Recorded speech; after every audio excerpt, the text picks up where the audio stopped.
श्री योग वासिष्ठ महारामायण निर्वाण प्रकरण 181वां सर्ग। मथुरा जाते जाते मार्ग में भूल जाने से उनका गौरी वन में गमन तथा वहाँ पर वृद्ध तपस्वी के साथ वार्तालाप। जैसा कि हमें पता है कि हमारी जो कथा चल रही है वो है कुंददंत उपाख्यान। तो कुंददंत जो है वो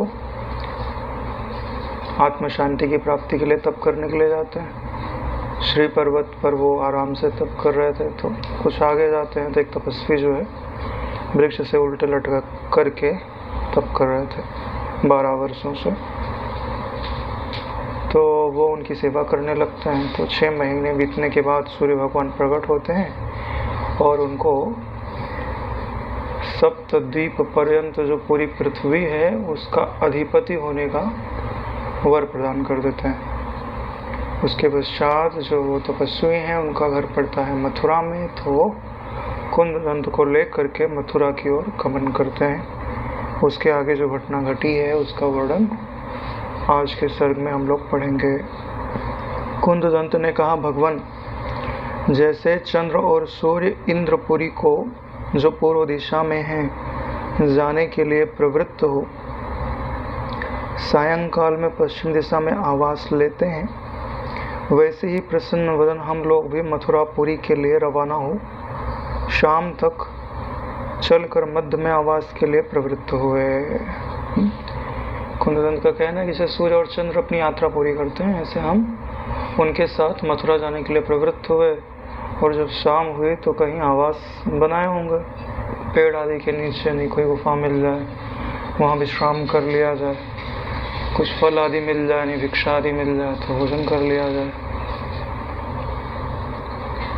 रोध नामक गांव में पहुंचकर आम के वनों की अधिकता वाले पर्वत पर विश्राम कर रहे हम लोग 2 दिन प्रसिद्ध सालिस नाम के नगर में सुखपूर्वक रहे। यहाँ कहाँ विश्राम कर रहे हैं? जहाँ आमों का वन है, ऐसे पर्वत के ऊपर आराम से रात भर रुक के सुबह चल देना चाहिए। तो बढ़िया है, आम वगैरह मिल रहे, गर्मी का मौसम रहा होगा तो 2 दिन रुक गए वहाँ पे। क्यों? ये जिसने तप कर लिया है ना उसके जीवन में आराम है। जिसने जवानी में तप कर लिया वृद्धावस्था आराम से गुजरती है, और जिसने जवानी में मौज मस्ती की, जवानी नींद भर सोया, बुढ़ापा देख के रोया, बचपना खेल में खोया, यही किस्सा पुराना है ना। बोले गाना आता था ना पुरानी पिक्चरों में, वही जिसने युवावस्था में तप किया है उसका वृद्धावस्था आराम से जाते है। अगर वृद्धावस्था आराम से गुजारनी है तो युवावस्था में आराम प्रिय नहीं होना चाहिए।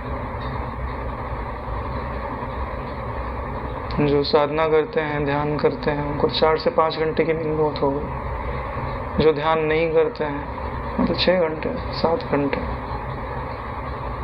काम बहुत करते हैं तो जो ज़्यादा काम नहीं करते उनको ज़्यादा नींद की ज़रूरत नहीं।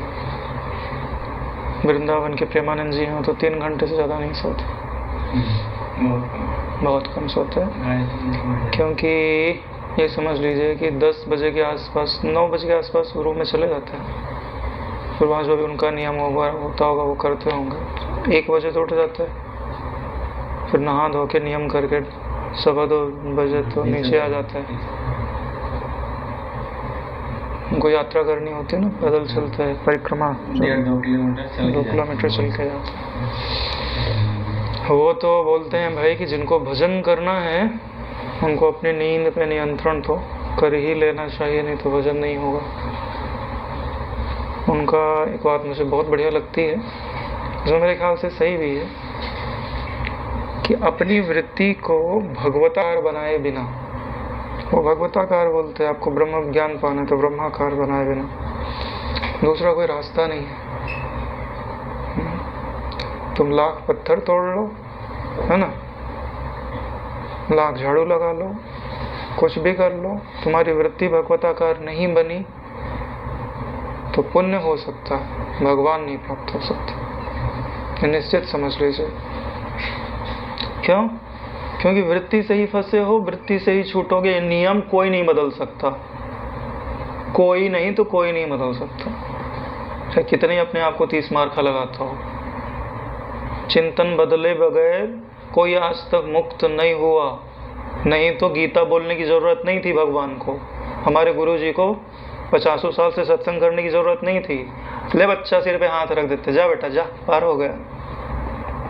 क्यों परिश्रम सह रहे नारायण? जब यही करना है तो परिश्रम क्यों सहना? बोलने का, बेचारे का सुनने का। समझ में आ रही बात? भगवत गीता क्यों सुनाई गई?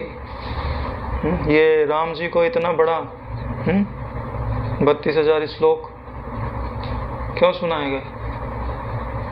वशी जी बोलते आ जाओ राम जी, हम सिर पे हाथ रख देते हैं, विद्या नष्ट हो जाएगी। वेदों का गठन, उपनिषदों का गठन क्यों किया गया? क्यों ब्रह्म विद्या बताई गई? क्यों श्रवण मनन निधिध्यासन का पथ बनाया गया? जब ऐसे ही बोध हो जाना है ना, पूर्ण पूरा की तरह, हाँ, तो फिर क्यों बोल क्यों रहे हो? चुप हो जाना चाहिए। नहीं, कई लोग मेरे को बोलते अभी तो नहीं बोलने की हिम्मत पड़ती है। बोले जब तुमको पूर्ण पूरा की तरह ज्ञान हो सकता है तो तुम योग वासिष्ठ लेके क्यों बैठे हो? क्यों श्रवण कर रहे हो? क्यों मनन कर रहे हो? क्यों दूसरे को परेशान कर रहे हो पूछ पूछ के, बता बता के? तो मेरे को आज तक समझ नहीं आया कि उनको ज्ञान कैसे हो गया। और ज्ञान हुआ इसका मतलब है उनके मुख से वेद के वाक्य निकल रहे, ये तो प्रमाण है कि ज्ञान हुआ। तो कभी गए तो होंगे उनके हृदय में, तभी तो निकल रहा है। और तुमने वो जाना देखा नहीं तो तुम बोलते हो कि ऐसे ही हो गया।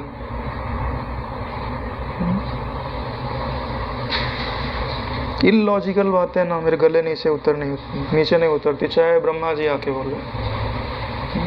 आपके बात में कोई प्रमाण है तो मानूंगा, नहीं तो नहीं मानूंगा। चाहे मेरा कल्याण होवे चाहे नहीं होवे, वेद की यही आज्ञा है, गुरुजनों की यही आज्ञा है। अगर आप यथेष्ट बोलोगे तो भाई मानूंगा, नहीं तो इससे बढ़िया मुसलमान धर्म नहीं है। जहाँ प्रश्न करने का अधिकार ना हो, अपनी जिज्ञासा पूर्ति करने का अधिकार ना हो, तो तुम चल क्यों रहे हो? ज्ञान के तो अधिकारी हो ही नहीं, क्योंकि ज्ञान में जिज्ञासा होती है। ज्ञान में जिज्ञासा होती है। जो प्रश्न ना करे ना, वो जिज्ञासु नहीं होता नारायण, वो श्रोता होता। हम तुमको कहानी सुना दो, है ना, गुरुजी नहीं सुनाते। वो मधुमक्खी गई, बोले 10-10 किलो का ढेला उठा के उड़ के चली। उनके श्रोता भी वैसे, जी महाराज। तो उस लाइन में जाना है तो आप सोच लो, जी महाराज की लाइन में जाना है तो आपकी भी वही हालत है। एक दिन उठ के चल देंगे वो महाराज। और तुमको फिर समझ में आएगा कि क्या हो रहा है हमारे साथ। श्रद्धा की आवश्यकता जिस लिए है उसके लिए अच्छी है। श्रद्धा ही बिठा के रखती है, श्रद्धा ही झुका के रखती है। लेकिन श्रद्धा सीखने से मना नहीं करती, श्रद्धा प्रश्न करने से मना नहीं करते। उस दिन राम जी ने कैसे बोला? बोले ठीक तो है, आप मेरे प्रश्न का उत्तर तो दीजिए, लेकिन बार बार जो वही वाक्य आप बता रहे हैं ना, वो मत बताइएगा, कुछ नया बताइएगा। वो तो आपका वाक्य कट गया। इतना शिष्य को अधिकार होना चाहिए। अगर इतना भी अधिकार नहीं है ना तो शिष्य नहीं है। भक्ति में अधिकार नहीं होता, ज्ञान में तो अधिकार होता है। तो ज्ञान अधिकारी को ही होता है, अनाधिकारी को होता ही नहीं है।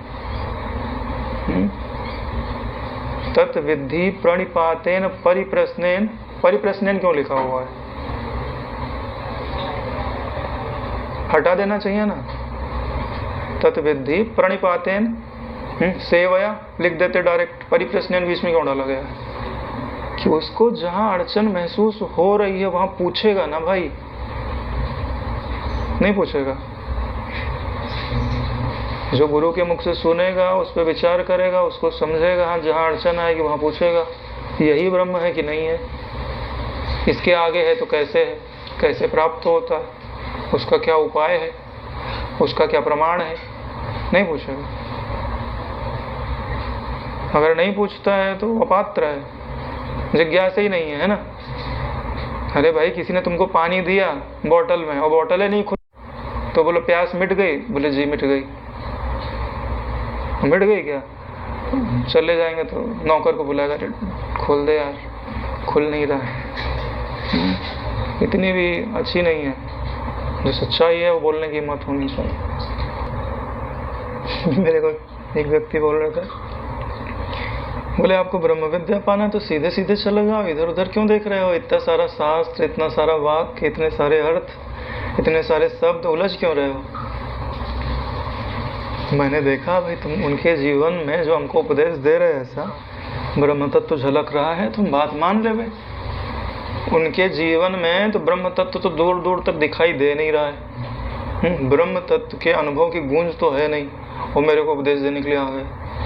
अरे भाई जिसका अनुभव होवे उसकी बात बताओ तो हम बात माने।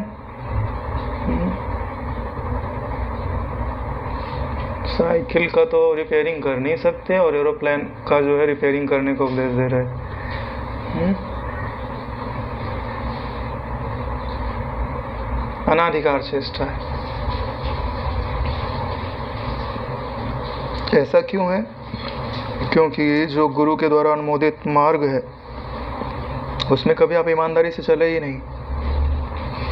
क्यों? बहुत सारे लोग अपने बुद्धि को इन्वेस्ट करने से डरते हैं, बुद्धि का मेहनत करना ही नहीं चाहते। बोले इसका क्या अर्थ होता है? बोले क्या जरूरत है निकालने की?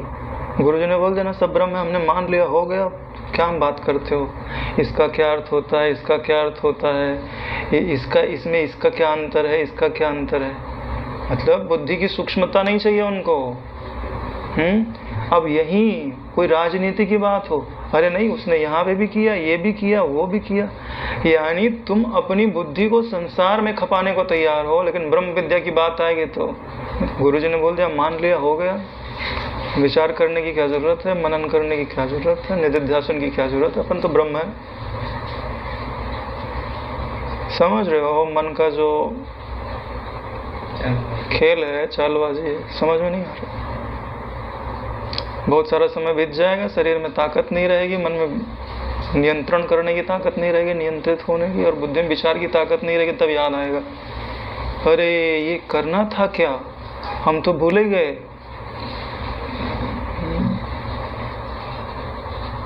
आज हमारी बात नहीं मानते, हमारी बात बुरी लगती है, मन पछता ही है, अवसर बीते, और क्या करना है। तो देखो रेखा बहन के लिए बापूजी बोलते कि मेरी बात मानती होती तो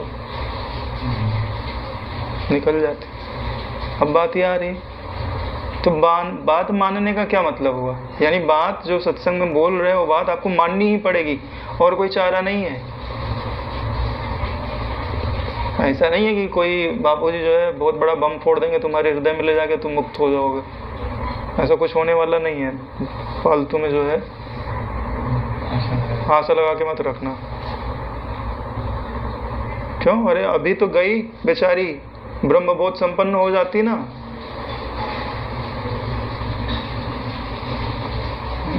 अरे भाई 100% नहीं मानती थी, 50% तो मानती थी, जहां बोलते थे सत्संग करने तो जाती थी।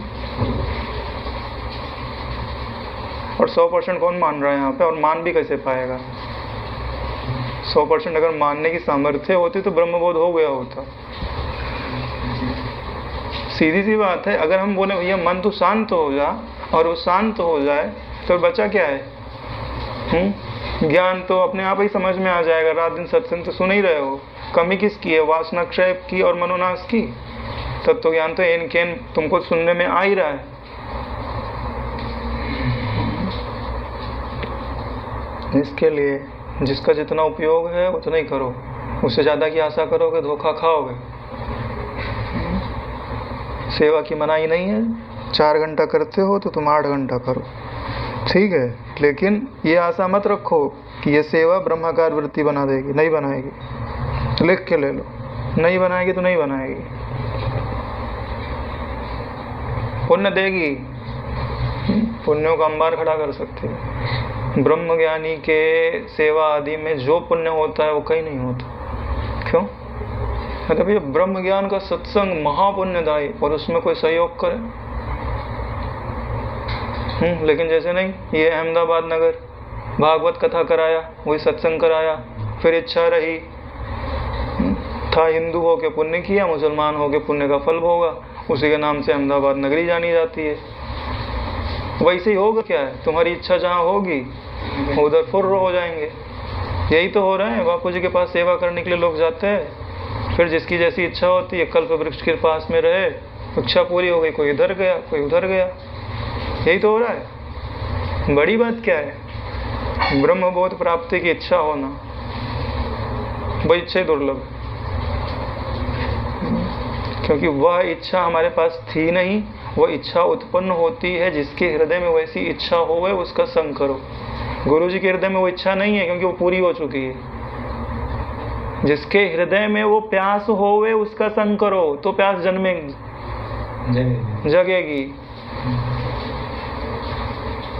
जिनकी पूरी हो गई है वो तो भैया वो अपनी मस्ती में, वहां से कुछ नहीं मिलने वाला है। कुछ नहीं मतलब जिज्ञासा नहीं बढ़ने वाली तुम्हारी, वहां जिज्ञासा की पूर्ति होने वाली।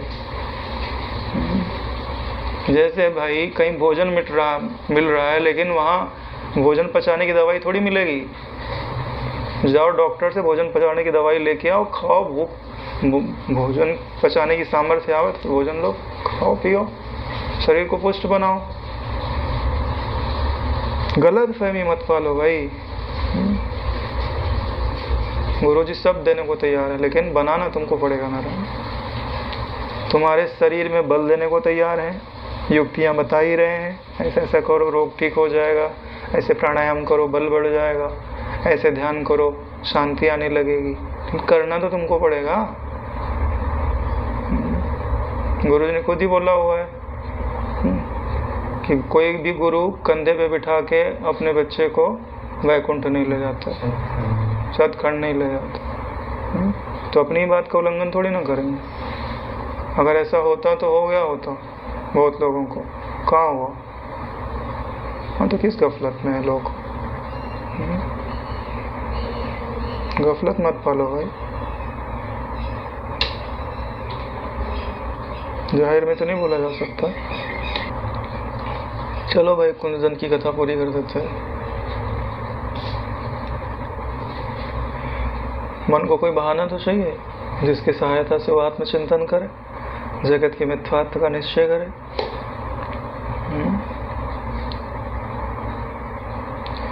आज मैं बैठा था एकदम, बस इस शरीर से एक कदम पीछे खड़े हो जाओ, ब्रह्म ही हो, एकदम निरामय ब्रह्म। एक कदम हल्का सा पीछे खड़े हो जाओ, बिल्कुल ये जैसे पत्थर पड़ा हुआ है रास्ते का, वैसे ही है। तुम पूर्ण ब्रह्म, बस ठहर जाओगे। इतना आनंद है, इतनी शांति है, इतनी मधुरता है। इतना होने पर भी मन को देखो, बोले नहीं, बाहर नहीं जाएंगे तो सब बिगड़ जाएगा जो बना हुआ है। बहुत नजदीक आ गए हो, यहाँ से प्रमाद मत करना। पाने के बाद कर लेना, उसमें क्या दिक्कत है। साल 6 महीने अगर शरीर को, मन को, बुद्धि को रगड़ भी दोगे तो क्या हो जाएगा। हाँ, अरे लोग जो शादी कर लेते बेचारे 12-12 घंटे तो जॉब पे बीतता है, उसके बाद घर के भी काम, कहाँ आराम। तो उतना भी परिश्रम हम कहाँ करते हैं। चलो शरीरगत हो भी जाए सेवा आदि में, तो मनोगत कहाँ करते हैं। छोड़ दिया है ना हमने, होगा तो ठीक, नहीं होगा तो गुरुजी जानेंगे, गुरुजी कर देंगे। हाँ, ऐसे ही तो चल रहा है। हमको आत्म प्राप्ति के नहीं होगी तो जो दुख झेलना पड़ेगा उसका डर थोड़ी है, क्योंकि हम लोग तो सोच रहे हैं कि चलो आत्म प्राप्ति नहीं होगी, स्वर्ग तो मिलेगा ही मिलेगा, तो दुख तो है ही नहीं, पुण्य तो इतना किया ही है। इसलिए सब आराम से है भाई। कई लोगों को मैंने पूछा, बोले कोई बात नहीं, आत्मज्ञान नहीं हुआ तो। कई लोग मेरे क्या बोलते हैं, अरे बापू जी ने बोला हुआ है। कोई एक संत के पास गए, उसने ब्रह्मज्ञानी बैठने वाले थे तो उसने साफ कर दिया। तो संत बैठे तो बापू जी नहीं बता रहे थे, बोले इसको तो स्वर्ग चौट गया। बोले हमने तो कितनी सेवा की है, कितना समय तक हमको स्वर्ग मिलेगा। तो इस आश्वासन ने जो ईश्वर की तरफ चलने की प्यास है ना, उसको दबा दिया। स्वर्ग मिल गया, बोले कोई बात नहीं, फिर जन्मेंगे, फिर गुरु की और फिर प्राण पालेंगे ज्ञान। अभी कौन सी जल्दी है ज्ञान पाने की? जैसे लोगों को दीक्षा लेने के बाद 3 जन्म से ज्ञान होता है। हाँ, भ्रांति मत पालो यार। स्वर्ग में क्यों संतुष्ट हो जा रहे? मिल भी जाए तो भी छूटेगा कि नहीं छूटेगा? एक दिन तो मेरे को बोले, देखो बापू जी ने बोला है कि अपन कितने भी समय तक स्वर्ग में रहे, अपना पुण्य तो खत्म होने वाला है। क्योंकि जो ब्रह्म ज्ञान की ओर चलते हैं, उनको जैसे नहीं एरोप्लेन वाला उदाहरण देते हैं कि भाई चार्ज नहीं लगता है, खाने पीने का चार्ज नहीं लगता है, लेकिन वो किसके लिए है? अरे भाई, जो ब्रह्म प्राप्ति में लगा हुआ है, ब्रह्माकार वृत्ति बना रहा है, वो स्वर्ग नहीं चाह रहा है। जो स्वर्ग चाह रहा है उसको चार्ज देना पड़ेगा। उसको वैसे ही मिल रहा है क्योंकि उसकी इच्छा नहीं है। जिसकी इच्छा नहीं होती है ना, उसका चार्ज नहीं लिया जाता। जिसकी इच्छा होती है उसी का चार्ज लिया जाता है। तो इच्छा है ना तुम्हारे मन में?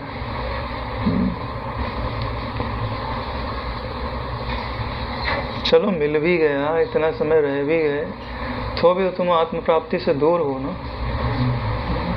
फिर तो इसी मृत्यु लोक पे आना पड़ेगा। और अगर इच्छाएं रही तो इच्छाएं भटकाएंगी नहीं। एकदम निश्चित समझ लो, जहां ऐन्द्रिक सुख है वहां ऐन्द्रिक दुख भी आएगा।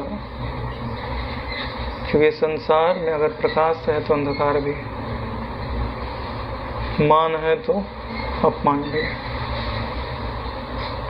सिर्फ एक ही जगह है जहाँ सिर्फ मान ही मान है, जहाँ सिर्फ सुख ही सुख है, वो है परमात्मा।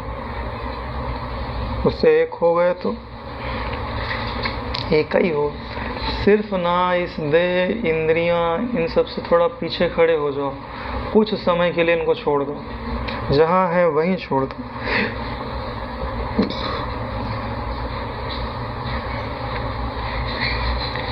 दूसरे दिन मार्ग में परस्पर के वृतांतों के श्रवण से आनंद मग्न चित्त वाले हम लोगों ने बहुत सा मार्ग लांघा। नहीं, दूसरे दिन चले भाई, चलो भाई, यात्रा तो करनी पड़ेगी।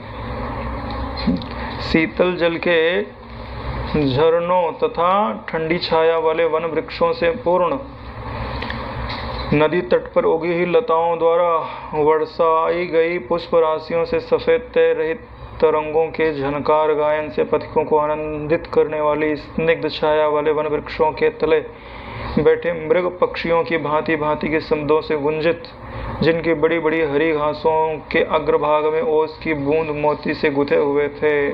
कहीं पर जंगल रूप, कहीं पर पर्वत प्राय, कहीं पर गांव नगर रूप, कहीं पर गर्त रूप, कहीं पर दलदल रूप, पृथ्वी को, नाना नदियों को, स्रोतों सरोवरों को पार कर उस दिन बर्फ से अत्यंत शीतल केले के घने वन में केले के पत्तों के बिस्तर पर लेटकर हम लोगों ने रात बिताई। यानी रास्ता तय कर रहे हैं, सब सरोवर ओवर, नदी वगैरह, पर्वत वगैरह, मृग वगैरह सब रास्ते में मिल रहे हैं। फिर एक पर्वत देखा जहाँ बर्फ ही बर्फ थी, उसको पार करके केले का वन मिला। केले खाओ, कुछ बिछाने के लिए था नहीं, तो केले के पत्ते को बिछाया, उसे पे आराम किए। तीसरे दिन हम लोग कमल राशियों और लता निकुंजों से परिवेष्टित जंगल में पहुंचे, जहाँ कमल ही कमल खिले हुए थे, जो चारों ओर घास और लकड़ियों से ले जाने वाले लोगों द्वारा काट काट कर विभक्त बनाया गया था। यानी कि वहाँ लगड़हारे लोग पहुंच गए थे, लकड़ियों को काट काट के ले जा रहे थे। अतएव बादलों से विच्छेदों से विभक्त आकाश सा दिखाई देता था। वहाँ पर प्रस्तुत मार्ग को छोड़कर दूसरे वन में प्रवेश कर रहे उस तपस्वी ने मुझसे वृथा काल विलंब द्वारा प्रस्तुत गृह गमन रूप कार्य में विघ्न डालने वाला अकार्य कारण रूप वचन कहा। कि जो तपस्वी थे वो रास्ते में चल रहे तो कुछ ऐसे वचन कह रहे हैं जिनसे विलंब ही होगा जाने में। क्यों, कहीं घूमने उमने की बात करेंगे, थोड़ा घूम लेते हैं इधर। जैसे भाई उन्होंने तपस्या कर लिया, वरदान पा लिया, अब घूमना ही फिरना तो है, करना क्या है। जैसे अभी किसी को सरकारी नौकरी मिल जाती, अरे पाँव फैला के आराम से सोते, बोले काम धंधा तो करना नहीं, फोकट में सैलरी मिलेगी, कितने भी बजे जाओ, कितने भी बजे जाओ, कौन बोलता है। वैसे ही वरदान मिल गया मतलब सरकारी नौकरी मिल गई, यानी वो तो अब कोई टाल नहीं सकता। पूरी पृथ्वी का राज्य भी 7000 वर्षों तक, यानी जो भी प्रॉब्लम आएगी 7000 साल के बाद ही आएगी। 7000 साल तक तो पाँव फैला के आराम करो। तो उसने क्या कहा, हम लोग यहाँ गौरी के आश्रम में चले। कहाँ आदमी को सीधे सीधे चले जाना चाहिए। हाँ तो बोले नहीं, गौरी वन है उधर, तो वहाँ चलता है। यह आश्रम मुनियों के महल से सुशोभित है। पहले भी लोगों के आश्रम हुआ करते थे, जंगलों में होते थे, शहर में नहीं होते थे, हाईटेक सिटी में। वहीं जहाँ लोग बड़ी दूर परिश्रम करके पहुँचे, फिर वहाँ रहें तो एकांत महसूस हो, और वहाँ गुरुजन रहते थे साथ में। शाम को सत्संग होता था, लोग अपना ध्यान भजन करते थे, वन से लकड़ियाँ काट के लाते थे, गायें वगैरह होती थी उनका, क्योंकि घास तो मिल ही जाएगी गाँव में, जंगल में, तो गायों का पालन तो आराम से किया ही जा सकता है। तो दूध मिल जाएगा, उपले मिल जाएंगे, तो उससे जो है यज्ञ आदि घी वगैरह भी मिल जाता है। दान वान आ जाता था, अन्न वगैरह, तो उससे भोजन वगैरह चलते रहता था। फल मूल भी ला लेते थे जंगल से। इसलिए पहले जो गुरुकुल हुआ करते थे वो वनों के बीच में हुआ करते थे।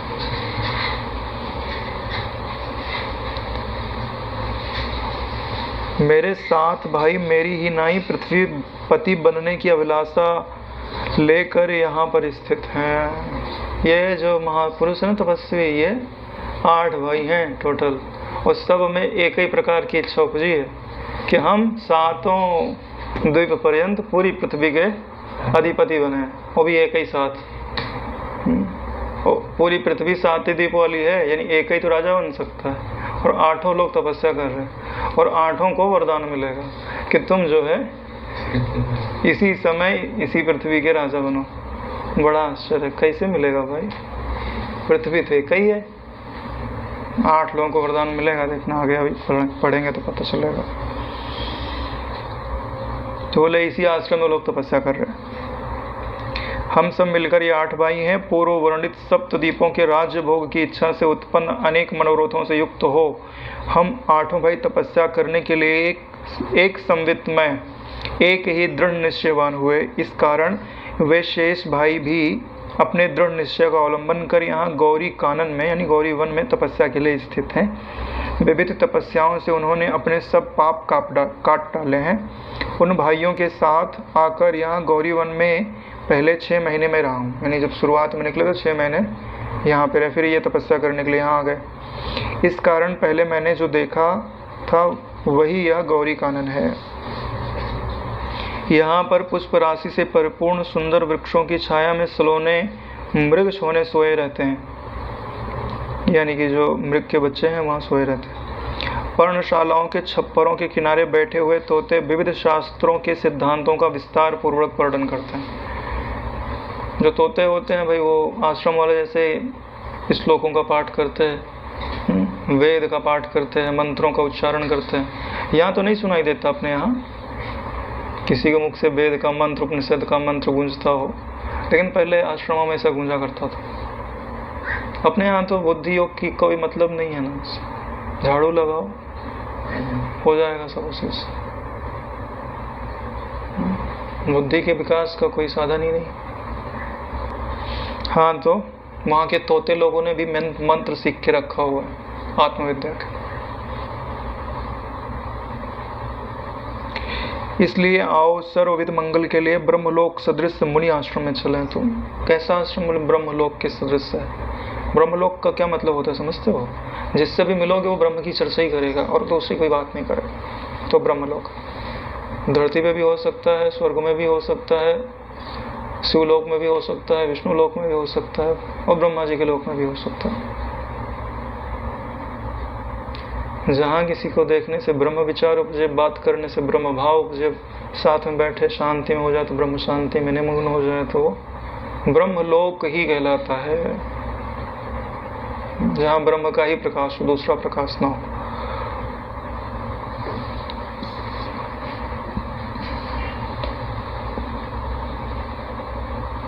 इसलिए प्रयत्न पूर्वक जो तुमको समझते हैं उनसे ब्रह्म विषयक चर्चा करते रहना चाहिए। तब आपको पुण्य होता है आकाश तत्व को स्वच्छ करने का। इधर उधर की बातें करोगे तो फिर आकाश तत्व को दूषित करो।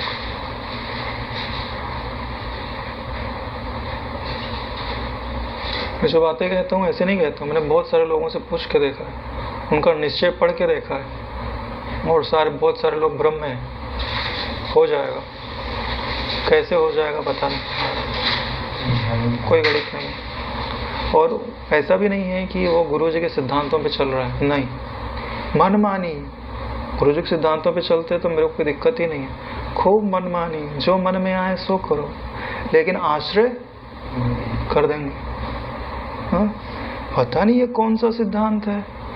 नहीं, गुरु जी के सिद्धांत से कोई लेना देना नहीं, सिर्फ एकात वाक्य जो भी आगे पीछे का छोड़ के बीच का हल्का सा पकड़ लिया, जो हमको हाँ, जो अपने मन को छूट दिलावे वही बात पकड़ लिया। बोला गुरु जी की आज्ञा है, ठीक है भाई, चलते रहो, अपन क्या कर सकते। वहाँ पर पुण्यों से हमारा मन सकल दोषों का विनाश होने से अत्यंत स्वच्छ हो जाएगा। अभी तपस्वी क्या कह रहे हैं कि वहाँ हम जाएंगे तो जो हमारा मन है वो अत्यंत स्वच्छ हो जाएगा, सकल दोषों का विनाश होने से। यानी अभी कोई दोष दिखाई दे रहा है उनको अपने अंदर। तत्व दर्शन से परिपूर्ण मन वाले महात्माओं के दर्शन के लिए विद्वान सुधीर तत्वज्ञानी पुरुषों का मन भी छटपटाता है, तो हमारी कौन सी बात। क्या बात बोल रहा है। कोई अगर परिपूर्ण मन वाला महात्मा है तो उनका दर्शन करने के लिए तो तत्वज्ञानी लोग भी छटपटाता है, तो हमारी क्या बात।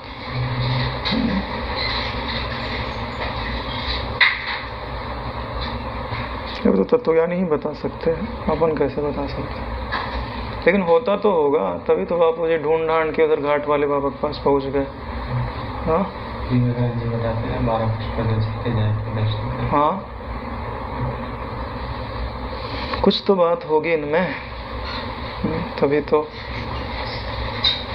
जो आप्तगाम है उनके मन को खींच ले जा रहे।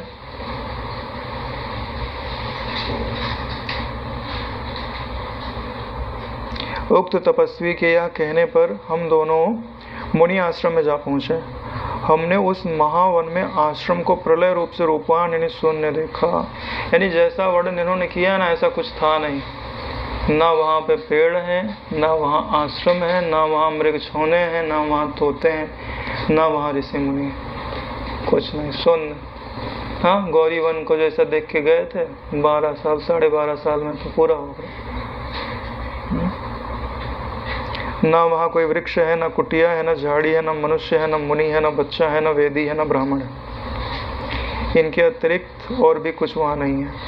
वह असीम जंगल केवल अत्यंत शून्य ही था। चारों ओर सूर्य से तप्त संतप्त भूमि में स्थित आकाश सा लगता था, यानी पेड़ भी नहीं, यानी खाली जमीन ही जमीन है। इसके पश्चात उस तपस्वी के हाय यह क्या अनर्थ हो गया, यह कहने पर हम लोगों ने चिरकाल तक भटक कर एक जगह एक वृक्ष देखा।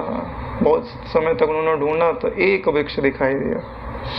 उस शीतल वृक्ष की छवि आकर्षक थी, छाया अति घन थी, जलपूर्ण मेघ के समान गहरी हरियाली लिए काला था। उसके नीचे एक बूढ़ा तपस्वी समाधि लगाए बैठा था। हम दोनों उस मुनि के आगे छाया में हरी घास से आच्छन्न भूमि पर बैठ गए। अब भाई यही अकेले बच्चे हैं तो यही बता सकते क्या हुआ यहाँ पर। जब चिरकाल तक प्रतीक्षा करने पर भी वह तपस्वी ध्यान से निवृत्त नहीं हुआ, तब चिरकाल की प्रतीक्षा से उत्पन्न उद्वेगवश अपने चंचल स्वभाव से मैंने कहा, हे मुने ध्यान से जागिए। मुझको लगा भाई हम कितनी देर बैठे रहे, जगेंगे तो है नहीं, और डिस्टर्ब करना पड़ेगा। मेरे ऊंचे स्वर से मुनि ध्यान से जाग गए और सिंह के समान मेघ ध्वनि से जम्हाई लेकर उन्होंने कहा, हे साधु, आप लोग कौन हैं? यह गौरी आश्रम कहाँ गया? मुझे यहाँ शून्य वन में कौन लाया? और यह कौन काल है? यानी ये लोग खुद उनसे पूछने के लिए गए हैं। जब उनको जगाया तो बोले, अरे भाई यहाँ तो जो आश्रम था वो कहाँ गया? यानी ये वर्षों से खुद ही समाधिस्थ है। और तुम लोग मुझे उठाकर कहाँ ला लिए हो? उस वृद्ध तपस्वी के यह कहने पर मैंने भी कहा, भगवान, यह सब हम कुछ नहीं जानते, इसलिए आप ही जाने। आप सर्वज्ञ होते हुए योग बल से यह सब क्यों स्वयं ही नहीं देख लेते? यह सुनकर वह तपस्वी फिर ध्यान में मग्न हो गए। समाधि द्वारा उन्होंने हमारा और अपना सारा वृतांत जान लिया। ये ध्यान की महिमा है कि जो तुम जानना चाहो, अगर तुम्हारा सम्यक ध्यान लगता है तो संकल्प कर लो, और वो सब तुमको इतना ही नहीं, आगे क्या होने वाला है वो भी पता चल जाएगा। इसलिए नारायण, ध्यान में प्रवृत्त हो। ये ध्यान ही तुम्हारी नैया को पार लगा सकता है। ऐसा कौन सा ज्ञानी हुआ जो ध्यान में निमग्न ना रहता? हमारी नज़र में तो नहीं है, आप लोग बताओ, कोई तत्वज्ञ हो ऐसा? ब्रह्मनिष्ठ, खाली श्रोत्रिय नहीं, ब्रह्मनिष्ठ भी हो, श्रोत्रिय हो, और वो ध्यान परायण ना हो, विश्रांति परायण ना हो, ऐसा तो नहीं देखने में मिला। अपने आप को इतना मत थकाओ कि ध्यान करते समय नींद आ जाए। कभी कभी थोड़ा उद्विग्नता हो जाती है, पता नहीं कैसा सराउंडिंग बना दिया गया है कि आत्मज्ञान के लिए जो वातावरण होना चाहिए बिल्कुल नहीं। कहते गुरुजी एक समय थे कि गर्व से कहते थे कि हमने आत्मज्ञान की फैक्ट्री लगाई है। अब तो नहीं लगता मुझे कि आत्मज्ञानी बनाने की फैक्ट्री है। मजदूर बनाने की फैक्ट्री तो लगती है मुझे। 8 घंटा काम पर नहीं, शरीर से तो ठीक है, मन से मजदूर बन गए। शरीर से तो सेवा चले, उसकी कोई दिक्कत नहीं है। मन से मजदूर बना दिया गया है। मन से ब्रह्मज्ञानी होते 8 के बदले 10 घंटा सेवा करते, कोई दिक्कत नहीं थी। सच बता रहा हूँ, जो हम मन से मजदूर बन गए ना, ये भारी है। तन से तो इससे ज़्यादा सेवा करते लोग, इससे ज़्यादा सेवा करते हैं, वो सार्थक है उनकी सेवा। लेकिन अब मन से मजदूर बनने का मतलब समझते हो कि आत्मज्ञान पाने के लिए कोई प्रयास नहीं है, सब कुछ उन्होंने छोड़ दिया है। इसको बोलते हैं मन से मजदूर बन जाना। मजदूर का मतलब समझते हो, मैंने इतना किया, अब इसके बदले में मुझे आत्मज्ञान मिल जाएगा। ऐसा होता है कहीं? यानी आत्मज्ञान को तुम खरीद लोगे? अरे भाई, तुम 5-6 घंटा जो तुम सेवा करते हो, 500 रुपया किसी को देंगे तो कर देगा, उससे भी अच्छा कर देगा। तो क्या 500 रुपये में तुमको ब्रह्म विद्या मिल जाएगी? मान लो तुम 20 साल काम करते हो, तुम्हारे जो कुल मिलाकर के 20 लाख रुपए की सैलरी बनती है, तो कोई 20 लाख रुपया दे तो उसको ब्रह्म ज्ञान हो जाएगा?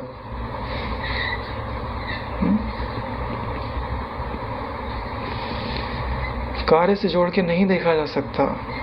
सेवा के साथ आपका चिंतन बदलना चाहिए, आपका निश्चय बदलना चाहिए, आपका प्रेम बदलना चाहिए, निकृष्ट से उठकर श्रेष्ठ की ओर लगना चाहिए। अगर ये घटित नहीं हो रहा है तो मैं लिख के दे देता हूँ, मजदूरी ही है तुम्हारी। उसकी मजदूरी के बदले लोग पैसा कमाते हैं, तुम पुण्य कमा रहे हो, और क्या है। यह सुनकर वो भगवान तपस्वी ध्यान में मग्न हो गए। समाधि द्वारा उन्होंने हमारा और सारा वृतांत जान लिया। एक मुहूर्त में ध्यान से जागकर मुनि ने कहा, हे कार्यज्ञ आर्यों, कार्यज्ञ यानी कार्य को जानने वाले, आर्यों यानी श्रेष्ठ पुरुष, आप लोग आश्चर्यभूत इस वृतांत को सुनिए। हे साधु लोगों, मेरा आवासभूत सुंदरता के कारण इस कानन देवी की चोटी सा यह कदम्ब वृक्ष रूपी बच्चा आप लोगों को दिखाई देता है। यहाँ किसी विशेष कारण से भगवती पार्वती जी सरस्वती बनकर सकल ऋतुओं से सेवित 10 वर्ष तक रहीं। यानी इसको गौरी वन क्यों कहा जाता है? क्योंकि यहाँ जो भगवती पार्वती हैं वो सरस्वती बन करके, सरस्वती का मतलब होता है कि ज्ञान देते हुए 10 वर्ष यहाँ रही। उनको अच्छा लग गया होगा, या नहीं तो कोई बात रही होगी कि जाओ वहाँ 10 वर्ष बिता करके आओ। और तो जहाँ पार्वती जी आके रहे वहाँ शोभा बढ़ नहीं जावे तो ऐसा तो हो ही नहीं सकता। जैसे चुंबक होता है ना, चुंबक जहाँ रहेगा आसपास सोना होना, लोहा वगैरह सबको खींच के रखेगा। ऐसे ये जो दैवी शक्तियाँ जहाँ जाएंगी वहाँ समृद्धि, सुख, शांति, वैभव, सिद्धि सब। जैसे गुरु जी यहाँ आए, सब खिंच के आया कि नहीं आया? नहीं तो उबड़ खाबड़ था, दारू की भट्टियाँ चलती थी। अब देखो कुछ समय से वहाँ है तो सब उजड़ा उजड़ा नहीं लगता? तो क्या महफिल रहती थी भाई। हाँ, जिसको ब्रह्म विद्या का प्यास ना होवे वो भी जगने लग जाए।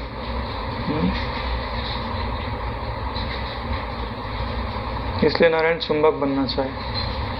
लोहे तो सारी दुनिया है, अपने भीतर एक चुंबकत्व होना चाहिए। तो चुंबकत्व किससे आता है? जो सुख रूपता है उससे आता है।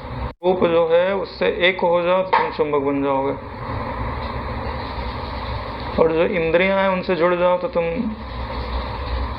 दुख रूप। इंद्रियां जो है ना वो दुख रूप ही है, बहिर्मुख करती हैं।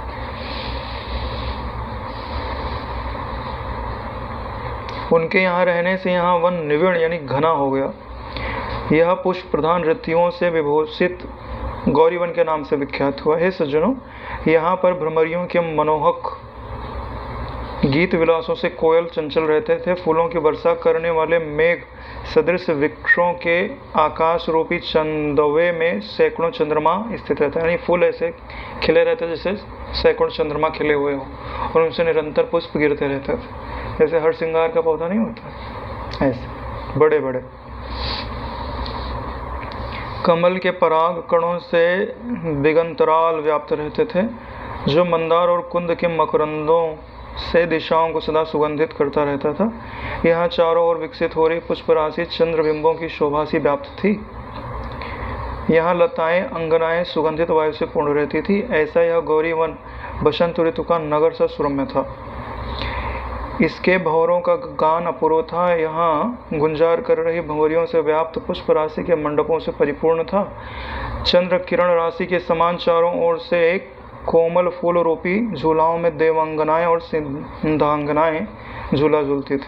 अब जहाँ माता पार्वती रहे वहाँ देवांगनाएं ना रहें, सिद्धांगनाएं ना रहें, ऐसा तो हो ही नहीं सकता। तो जो सिद्धों की बेटियां हैं, स्त्रियां हैं, देवताओं की हैं, वो सब उनके समीप रहें, क्योंकि वहीं सुख मिलता है। जहाँ माता रहती है वहाँ संतानें तो रहती ही रहती।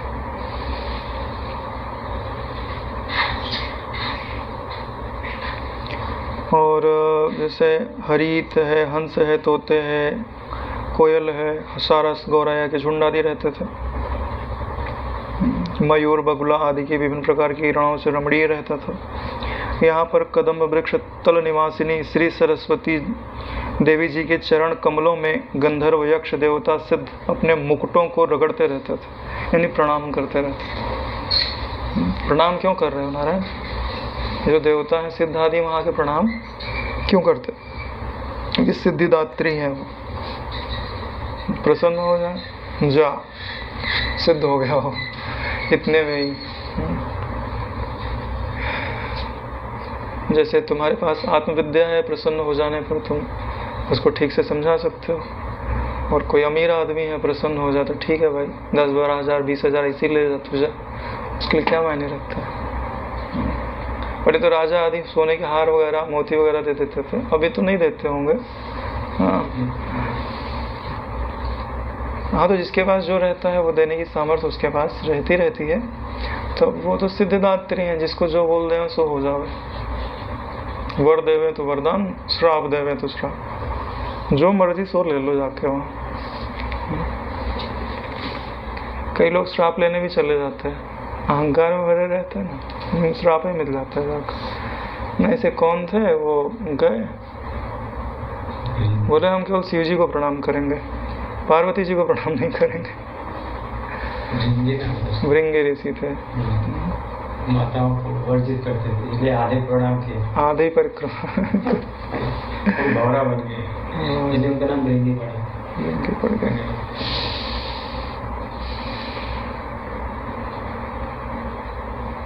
बोले तुम जो है पिता को ही प्रणाम कर रहे हो, माता को प्रणाम नहीं कर रहे हो। तुम्हारी जो अस्थियां हैं वो माता के अंश से बनी है, मैं अपनी अस्थि वापस ले लेती हूँ। धराशायी हो गए। बोले जाओ।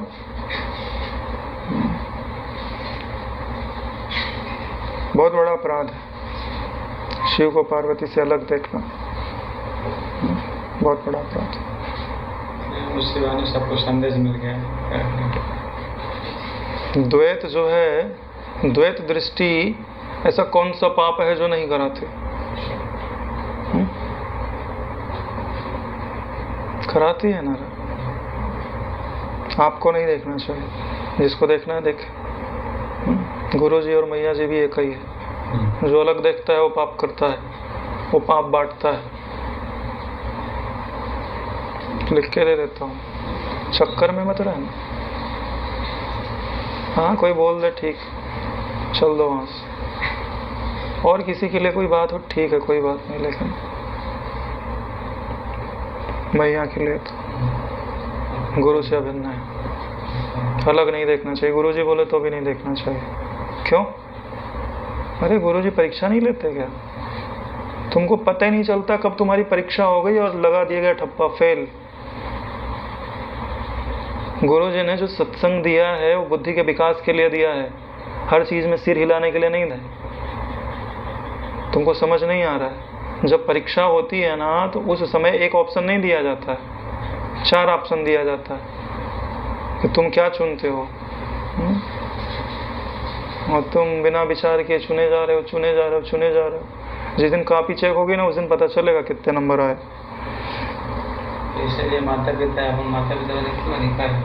वो उनकी वाणी है, उनकी दृष्टि में मत दृष्टि मिलाओ। उन्होंने जो दृष्टि ब्रह्म दृष्टि दिया है उस दृष्टि से देखो। अलग कर सकते हो? नित्य को नित्य से अलग किया जा सकता है? बहुत बड़ा पाप लगता है। यही कारण तो यहाँ विद्या में भटक रहे, और कोई कारण थोड़ी है। भेदवादी की दृष्टि में कभी आना नहीं चाहिए। यहाँ तुम मैं राम बना, मैं ही रावण था, ये वाली दृष्टि, और तुम तो भैया, है ना, अजीब बात है।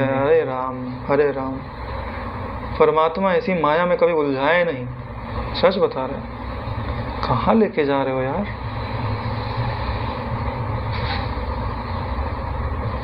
कभी कोई मुझे नहीं लगता कि इसको गुरु भक्ति बोलता है। गुरु भक्ति है ये, तुम्हारे लिए होगी। गुरु शब्द का अर्थ ही नहीं समझा। गुरु शब्द का अर्थ क्या होता है? जो अंधकार का नाश करता है, ज्ञान का उजाला करता है, उसको गुरु बोलते हैं कि नहीं बोलते? अंधकार क्या है? द्वैत ही अंधकार है। तुम्हारे हृदय में जो द्वैत बढ़ाया जा रहा है ना, वो गुरु भक्ति नहीं हो सकती। गुरु भक्ति सदैव अंधकार का नाश करती है, अंधकार को बढ़ाती नहीं है। किसी को शास्त्रार्थ करना है तो आ जाए, धज्जियां उड़ा दूंगा, बोलने लायक नहीं रह जाएंगे। सिर्फ यही है कि तटस्थ व्यक्ति को निर्णय देने के लिए बिठा दो।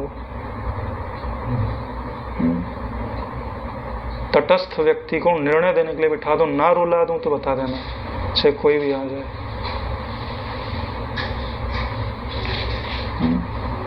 बोलने लायक नहीं रहेंगे, जितनी है ना सारी हवा निकल जाएगी। क्यों? क्योंकि बात वही पड़ती है ना कि जो मन में आए सो बोल दो। कोई पूछने वाला नहीं है, कोई प्रश्न करने वाला नहीं है, तो चले जा रहा है। क्योंकि सांस तुमने थोड़ी पढ़े। जिसने अपना अहंकार गुरु चरणों में मिटाया है, उसके बुद्धि में वो शास्त्र अपने आप प्रकट होते हैं। एक बार देख लेगा ना तो उसको उसका वास्तविक अर्थ समझ में आ जाएगा। अगर आप किसी पूर्वाग्रह से ग्रस्त हैं तो आपको पराजित होना पड़ेगा।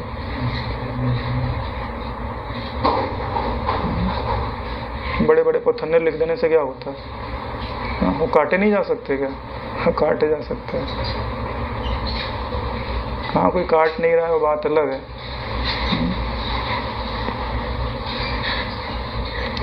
किसी बड़े व्यक्ति ने बोल दिया इस कारण सही है, या कोई नियम नहीं है। कोई नियम नहीं है। ब्रह्मा जी ने बोल दिया सही है, कोई नियम नहीं है। श्रुति के अनुसार होना चाहिए, वेद के अनुसार होना चाहिए।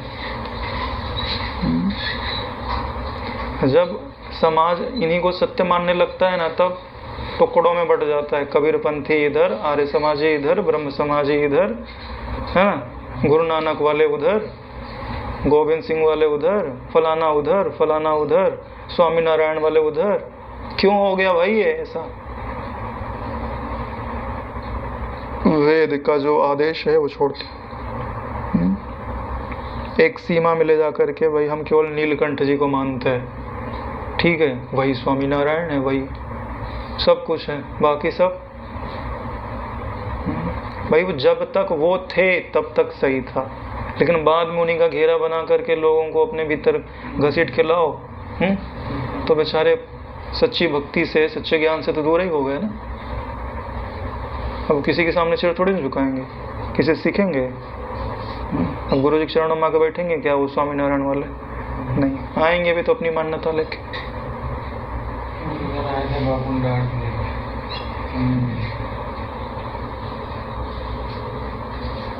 हाँ, तो माता के यहाँ जो है ये समझ लीजिए कि सारी सुख सुविधाएं हैं, सारे सुंदर सुंदर वन हैं, सुंदर सुंदर पक्षियां हैं। तो इस प्रकार उस उत्तम वन में भगवान शंकर जी की अर्धांगिनी जगदम्बा भगवती गौरी किसी कारण से भगवान श्री शिव जी के मस्तक पर विराजमान शिकलासी मनोहर प्रसन्न चंद्रबिंब वदना कदम्ब सरस्वती बनकर चिरकाल तक रही।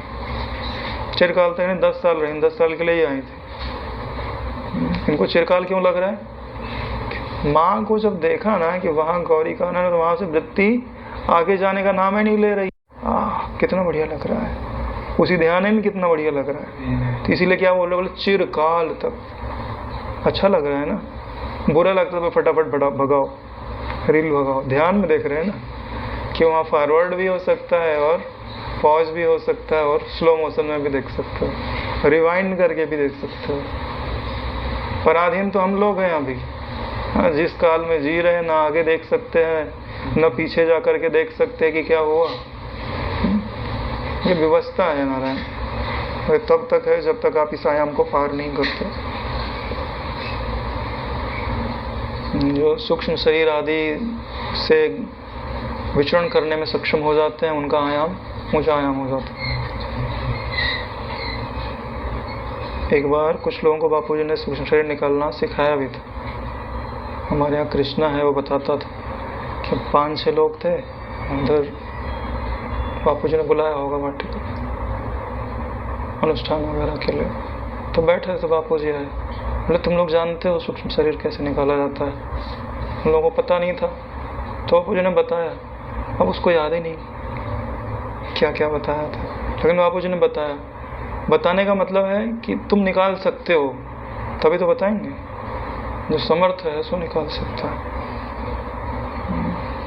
उस समय उदार थे गुरु जी, बता देते थे।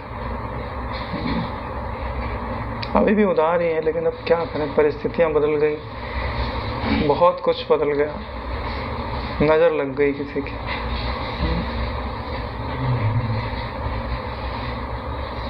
चलो कोई बात नहीं, जो हुआ अच्छा हुआ, जो हो रहा अच्छा ही है, क्योंकि हमारे गुरु की मर्जी के सिवाय तो कुछ हो नहीं सकता। विद्या भी उन्हीं का खेल है और अविद्या भी उन्हीं का खेल है।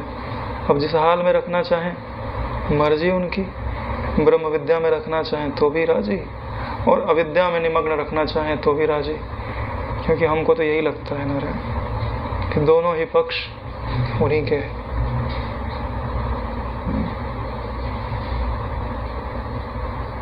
प्रणाम है उनके चरणों में।